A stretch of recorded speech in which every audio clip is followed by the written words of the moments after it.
नमस्कार। आज हम लोग क्या सीखेंगे बच्चों? सीखेंगे क्या, कुछ प्रॉब्लम पहले बनाते हैं सरफेस टेंशन के ऊपर। उसके बाद आज हम लोग कैपिलरी राइज के ऊपर डिस्कशन करेंगे। कैपिलरी थिन ट्यूब को कैपिलरी बोलते हैं, ठीक है।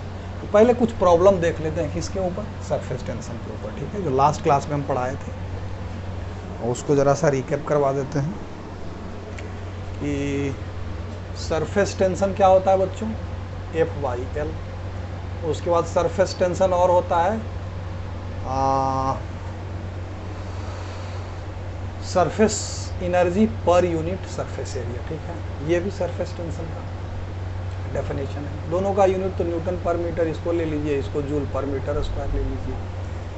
और एक चीज़ बताए थे कि अगर कोई लिक्विड बबल है तो P1 - P2 बराबर क्या होता था, 2S/R। और अगर कोई सोप बबल है तो उसमें क्या आया था, 4S/R। इतना सा हम चीज़ डेराइव भी किए थे और एक्सप्लेन भी करके आपको हम पढ़ाए थे। जहाँ P1 क्या है तो अंदर का प्रेशर, P2 क्या है तो बाहर का प्रेशर। एक चीज़ और बताए थे कि अगर कोई बबल है तो जो कॉनकेव पार्ट है, कॉनकेव अंदर से है, कॉनकेव अंदर से देखिएगा तो ये कॉनकेव, बाहर से कॉन्वेक्स। तो कॉनकेव पार्ट का जो प्रेशर होगा वो कॉन्वेक्स पार्ट से क्या होगा बेटा, ऑलवेज ग्रेटर होगा। क्यों होगा ये लास्ट पार्ट में हम एक्सप्लेन किए थे। आज हम इसके ऊपर कुछ प्रॉब्लम्स लेंगे और उसके बाद फिर कैपिलरी राइज के बारे में हम लोग आज क्या करेंगे बेटा, डिस्कशन करेंगे। वीडियो रिकॉर्ड हो रहा है कि नहीं ज़रा चेक कर ले। हाँ, चकाचक चल रहा है, कोई दिक्कत नहीं। चलिए ठीक है, इसको थोड़ा सा रिवाइंड कर लीजिए। हाँ, व्यूज़ बहुत कम हो गया है बेटा, थोड़ा व्यूज़ दीजिए क्योंकि उससे हमको ऊर्जा मिलता है नेक्स्ट वीडियो को प्रोड्यूस करने में।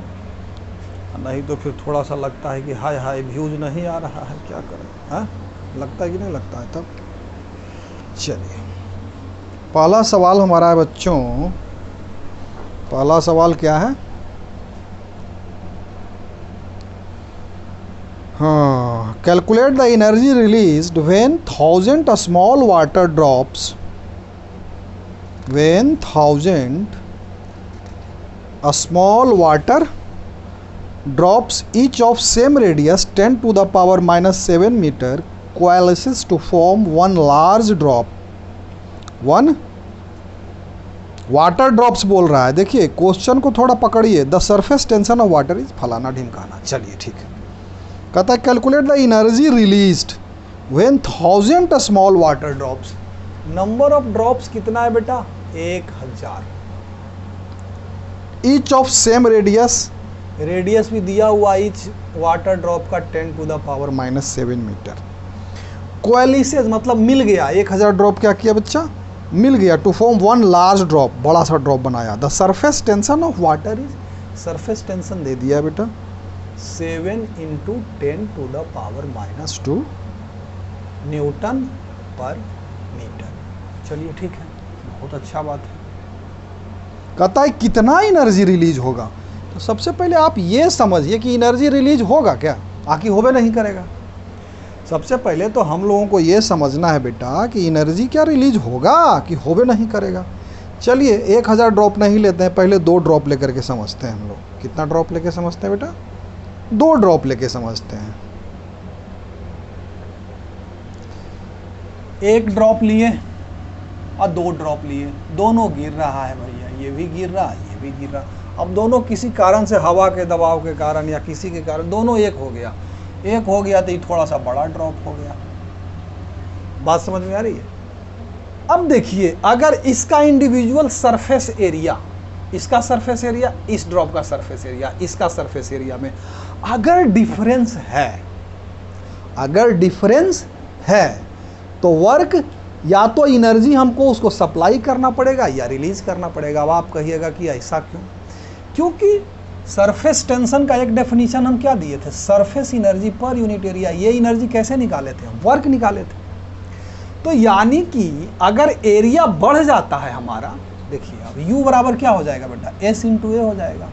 अगर ये एरिया, सॉरी ये एरिया अगर बढ़ जाता है तो हमारा ये सरफेस एनर्जी बढ़ जाएगा। ये एनर्जी आएगा कहाँ से, कहाँ से आएगा, तो वही या तो रिलीज होगा या आपको क्या करना पड़ेगा, सप्लाई करना पड़ेगा। अगर एरिया बढ़ने पर, अगर एरिया बढ़ता है, ये एरिया अगर बढ़ गया यानी कि सरफेस एनर्जी क्या हुआ बेटा, क्या हुआ, बढ़ गया। अगर ये एरिया बढ़ जाता है मतलब ये दोनों के सरफेस, इंडिविजुअल सरफेस एरिया से इस ड्रॉप का, बड़े ड्रॉप का एरिया अगर बढ़ जाता है यानी सरफेस एनर्जी क्या हुआ बेटा, बढ़ गया।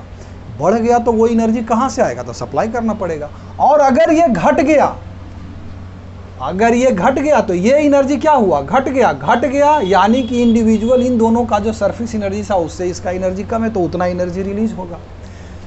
तो ऑब्वियस सी बात है, ऑब्वियस सी बात है, अगर इसका रेडियस r हो, इसका r हो, इसका कैपिटल R हो, तो रेडियस अगर ये बढ़ गया तो सरफेस एरिया बढ़ गया, और अगर रेडियस ये घट गया तो सरफेस एरिया घट गया। ये कैसे पता करेंगे, तो वॉल्यूम तो वाटर का सेम रहेगा बच्चा, तो ये दोनों का वॉल्यूम निकाल लेते हैं, 4/3 पाई आर क्यू, इंटू 2 कर देंगे, 2 ड्रॉप का वॉल्यूम बराबर कर देंगे 4/3 पाई आर क्यू।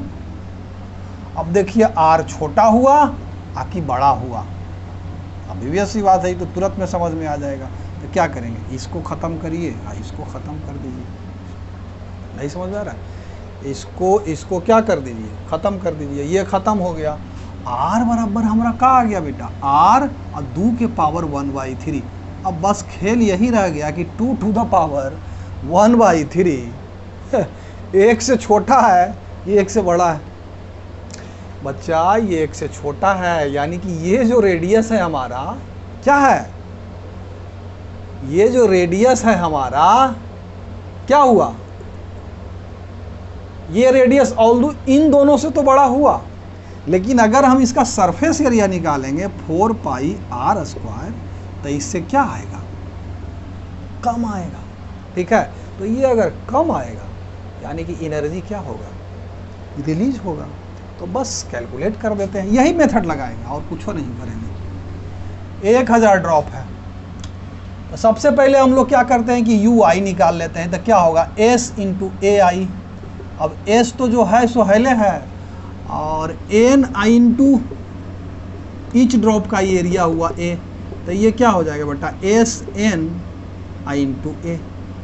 ठीक है, अब UF क्या हो जाएगा बेटा, तो S n तो हो गया यहाँ 1, एक बड़ा ड्रॉप बन गया, A डैश ले लो इसको। अब डेल्टा U क्या हो जाएगा बच्चा, इसमें से इसको घटाएं कि इसमें से इसको, अरे इसमें से इसको घटा दो भैया, SNA माइनस SA डैश। ये क्या हुआ, इतना ही एनर्जी हमको रिलीज होगा।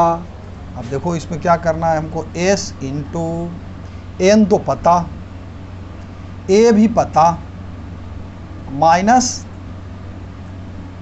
A डैश नहीं पता। A पता क्यों, एक ड्रॉप का एरिया नहीं निकल जाएगा। एक ड्रॉप का एरिया क्या होगा बताइए, एक ड्रॉप का एरिया सीधा सीधा हो जाएगा 4 पाई आर स्क्वायर, लेकिन इसका एरिया तो नहीं ना पता, तो वही दिमाग थोड़ा सा लगा देंगे। जो वॉल्यूम तो कांस्टेंट रहेगा, इनकम्प्रेसिबल फ्लूइड है, वाटर क्या है, कंप्रेस नहीं कर सकते आप उसको, वॉल्यूम तो उसका सेम रहेगा, उसमें भी दिमाग नहीं काम करता। मास तो सेम रहेगा कम से कम, कंजर्वेशन ऑफ मास आई वो भी कर सकते हैं, सेम बात हो जाएगा। तो हम क्या करेंगे, ए डैश निकालेंगे। ए डैश के लिए क्या करेंगे, वॉल्यूम को बराबर कर देंगे, तो 4/3 पाई आर क्यू। कितना ड्रॉप है, n ड्रॉप है, तो इतना हो गया टोटल वॉल्यूम इनिशियली। अब फाइनली वॉल्यूम क्या हो गया, 4/3 पाई आर।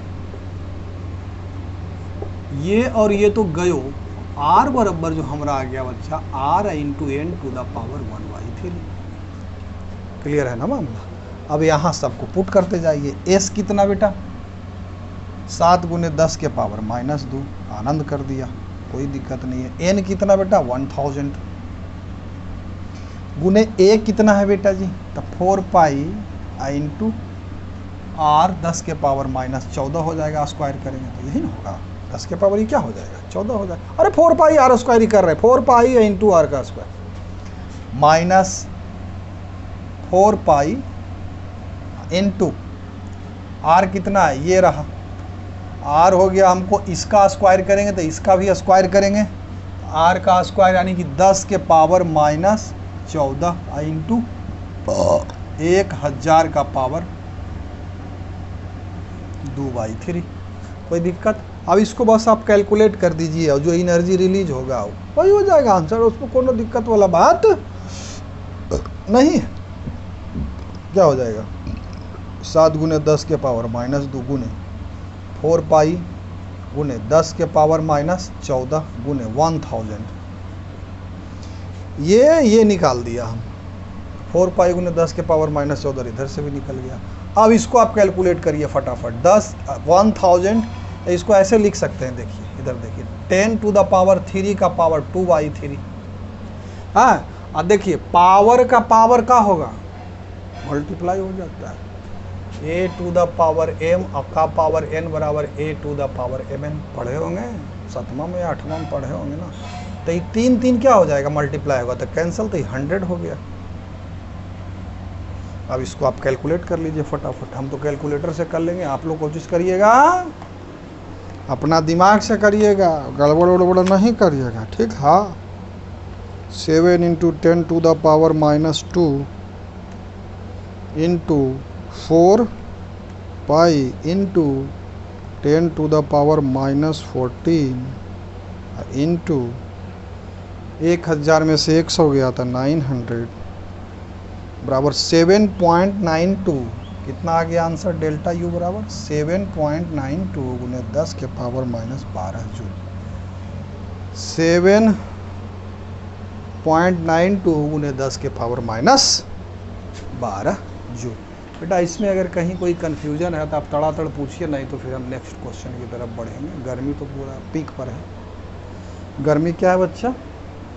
पीक पर है। ऑब्वियसली इसमें कोनो कन्फ्यूजन नहीं होगा, बहुत अच्छा से हम बताया हूँ, ठीक है। चलिए तो नेक्स्ट क्वेश्चन की तरफ बढ़ते हैं। नेक्स्ट क्वेश्चन की तरफ हम लोग बढ़ जाते हैं। हाँ,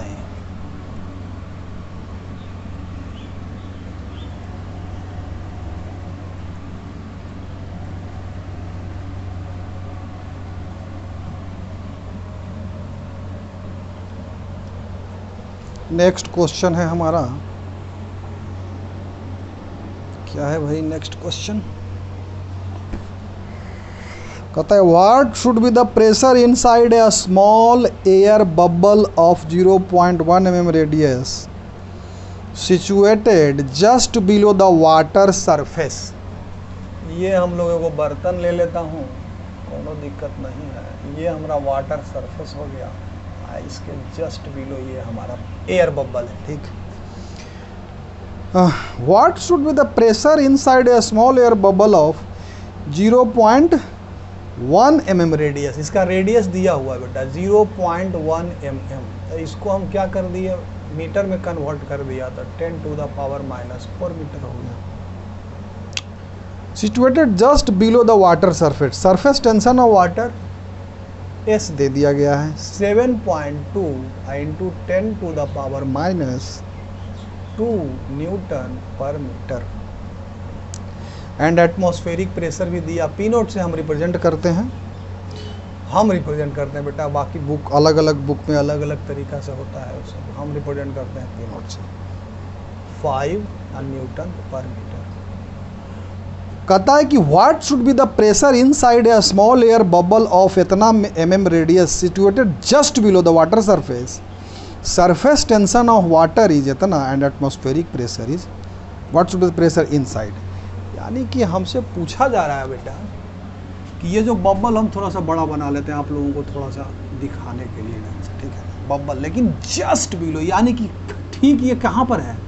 सरफेस पर ही है, सरफेस पर ही है। अगर हम इसके ठीक ऊपर, इस बबल के ठीक ऊपर लें तो यहां पर प्रेशर क्या होगा बेटा? P not. कोई दिक्कत है तो तड़ातड़ कमेंट में पूछे कि हाँ सर गड़बड़ा दिए आप, यहाँ कैसे ले लिए पी नॉट। इसके इस बबल के जस्ट ऊपर प्रेशर क्या होगा बेटा? पी नॉट हो जाएगा। इस बबल के जस्ट इनसाइड अगर हम प्रेशर क्या ले लें? पी, तो यही पी हमको निकालना है। अब दिमाग में काम कर रहा है, ये कैसा बबल? Air bubble. ये कैसा बबल बेटा? एयर बबल है ना। तो P माइनस पी नॉट क्या हो जाएगा? अब आप बताइए। P माइनस पी नॉट बराबर क्या हो जाएगा? P माइनस पी नोट जो हम डेराइव किए थे फॉर्मूला, अब याद है तो फट से उसको लिख करके आप लोग क्या करिए, आंसर बताइए तो हमको, फट से उसको सोल्व करके क्या बता दीजिए, आंसर बता दीजिए। P माइनस पी नोट बराबर क्या हो जाएगा? ये P माइनस पी नोट बराबर हो जाएगा 2s बटा इसका रेडियस। होगा कि नहीं होगा बताइए? P माइनस पी नोट बराबर 2t बटा r हो जाएगा, इसलिए P बराबर क्या हो जाएगा बताओ? पी नोट प्लस 2s बटा r। अब इसमें सारा डाटा आप भर दीजिए, आंसर आपका आ जाएगा। इनसाइड प्रेशर फट से निकल जाएगा। यहाँ देखिए कहाँ गया, ये s पता, r पता, पी नोट पता, इसमें डाटा भरिए और आंसर को भिड़ाइए। ठीक है, नेक्स्ट क्वेश्चन की तरफ अब हम लोग चलते हैं। चलिए बच्चों, नेक्स्ट क्वेश्चन हमारा क्या है? कहता है कि under isothermal condition 2 soap bubbles of radius R1 and R2, दो गो सोप बबल है, radius R1 and R2 coalesces to form a single bubble of radius small r. The external pressure is P0. बाहरी pressure क्या है बेटा? P0. Find the surface tension of the soap in terms of the given parameters. कहता है कि 2 soap bubble, एक soap bubble ले लो और दूसरा सोप बबल ले लो, आइए मिला करके एक बड़ा सोप बबल बना दिया। अंडर आइसोथर्मल कंडीशंस, यानी कि टेम्परेचर हमारा क्या है बेटा? कांस्टेंट है। अब टेम्परेचर कांस्टेंट है, इसका मतलब सरफेस टेंशन कांस्टेंट है। और क्या लिखता है? Under isothermal 2 soap bubbles of radius. और एयर को अगर हम लोग क्या करें, एयर जो इसके इनसाइड है, इसको अगर हम लोग क्या मान करके चलें, आइडियल गैस, तो पी वी बराबर nRT भी हम लोग लगा सकते हैं। अच्छा, सबसे पहले इधर सोच लेते हैं, इसका रेडियस R1, इसका रेडियस R2 और इसका रेडियस R दिया हुआ है। ये क्या है? दिया हुआ है। अच्छा चलिए ठीक है, अगर हम इसमें प्रेशर अगर P1 लें, इसका प्रेशर अगर P2 लें, इसका प्रेशर अगर क्या ले लें P, देखिए इसके लिए इक्वेशन हम लोग क्या लिखेंगे, इसके अंदर प्रेशर कितना हो जाएगा? P1 माइनस पी नोट, चूँकि बाहरी प्रेशर कितना है बेटा? P0। अब बराबर इसके लिए क्या लिखेंगे? 4, बाहर भी यहाँ एयर है बेटा, अंदर भी एयर है, बात समझ में आ रहा है ना? सोप बबल है, तो P1 माइनस पी नोट बराबर क्या हो जाएगा? 4s बटा R1 था ना, ये एक equation. P2 minus P note बराबर क्या हो जाएगा बेटा? 4s बटा R2, ये दूसरा इक्वेशन। इसमें अगर हम P लिए हैं तब P माइनस पी नोट बराबर 4s बटा R, ये हमारा तीसरा इक्वेशन है। हमको कहता है कि सरफेस टेंशन को दिए हुए पैरामीटर के टर्म में आप निकालिए। अब क्या दिमाग लगाना पड़ेगा भैया? हाँ, क्या दिमाग हम लोगों को लगाना पड़ेगा, है ना? तो इसके अंदर का प्रेशर हम लोग ले लेते हैं। यहाँ से हम लोग क्या कैलकुलेट कर सकते हैं? P1 बराबर क्या हो जाएगा? P0 प्लस 4s बटा R1, इसके अंदर का प्रेशर निकाल दिया। फिर यहाँ P2 बराबर क्या हो जाएगा? P0 प्लस 4s बटा R2। इसी प्रकार से P बराबर क्या हो जाएगा? तो P0 प्लस 4s बटा R। अब आप कहिएगा कि सर ही निकालने से फ़ायदा कहाँ हुआ? एक चीज़ हमको दिया है कि टेम्परेचर जो अंदर का है वो क्या है बेटा? कांस्टेंट है। तो अब इसके अलावा हमारे पास अब कोई ऐसा उपाय नहीं है। क्या नहीं है बेटा? ऐसा उपाय नहीं है जिससे कि हम इसके सरफेस टेंशन को इस पैरामीटर के रूप में निकाल लें। तो हम एक चीज़ अप्लाई करेंगे। अब क्या अप्लाई करेंगे? Conservation of mass. चूँकि एनर्जी के बारे में कुछ कहा आप लोग सोच सकते हैं कि दूधू को मिला तो इसका तो एनर्जी क्या होगा? कम होगा। तो जो रिलीज हुआ एनर्जी वो दे देता, तो हम एक उपाय लगा लेते, लेकिन लगाया नहीं है।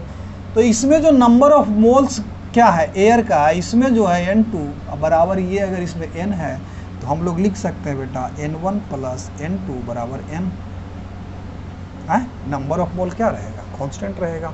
और N1 बराबर क्या हो जाएगा? तो PV बराबर क्या होता है बेटा? nRT होता है ना। T तो कांस्टेंट है, ये पूरा टर्म क्या रहेगा? Constant.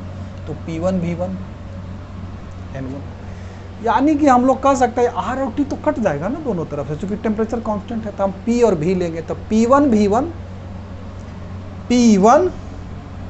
V1 plus P2 V2। अब आप कहिएगा P2 V2 उसको लीजिए, आप RT भी ले लीजिए, N1 हो गया ये। अब आई RT भी ले लीजिए, N2 हो गया ये। अब बराबर P इंटू V अब बटा RT ले लीजिए। देखिए RT क्या हो गया बेटा, ख़त्म कहानी हो गई। बात समझ में आ रही है? RT क्या हो गया, ख़त्म कहानी हो गया। अब इसमें P1 अब V1 सब डाटा अब आप पुट करते जाइए, और उसके बाद देखिए क्या आता है। P1 हम कितना निकाला, P0 प्लस 4s बटा R1, ये हमारा P1 निकल गया। V1 क्या निकल जाएगा, तो 4 बटा 3 पाई R1 क्यूब होगा ना, V1 तो यही होगा इसका, प्लस इसी प्रकार से P0 प्लस 4s बटा, बड़ा वाला नहीं है स्मॉल वाला है, अब बटा R2 इंटू 4 बटा 3 पाई R2 क्यूब बराबर P0 प्लस 4s बटा R इंटू 4 बटा 3 पाई R क्यूब। देखो बेटा 4 बटा 3 पाई 4 बटा 3 पाई दोनों तरफ से उड़ जाएगा। बात समझ में आ रही है? आई प्लस में अगर है बेटा तो ये नहीं आर क्यू आ जाएगा, है ना, आर क्यू आ जाएगा। बाहर का प्रेशर भी तो दिया ही हुआ है, चलो ठीक है। तो यहाँ से क्या आएगा हमारा P0 प्लस 4s बटा R1 इंटू R1 का cube plus P0 plus 4s बटा R2 इंटू R2 का क्यूब अब बराबर P0 प्लस 4s बटा R इंटू R का क्यूब। अब देखो इसमें सारा चीज़ आपका नॉन है, R1 R2 सरफेस टेंशन तो निकालना ही है, P0 भी दिया हुआ है, R भी दिया हुआ है। तो यहाँ से अब आप लोगों का दिमाग लगाइए कि इस S को आप निकाल लीजिए, तो इससे नहीं निकल जाएगा, नहीं निकलेगा। हम निकाल के हम आपको दिखा देते हैं, ऐसा अगर बात है कि नहीं भाई नहीं निकलेगा, देखिए हम निकाल के दिखा देते हैं। P0 R1 cube, P0 R1 cube plus P0 R2 cube अब minus P0 R cube. P0 R1 cube अंदर घुसा रहे हैं R1 R2 को, प्लस P0 R2 क्यूब और माइनस इसको इधर कर दिए, अब बराबर इधर देखिए क्या लिखेंगे।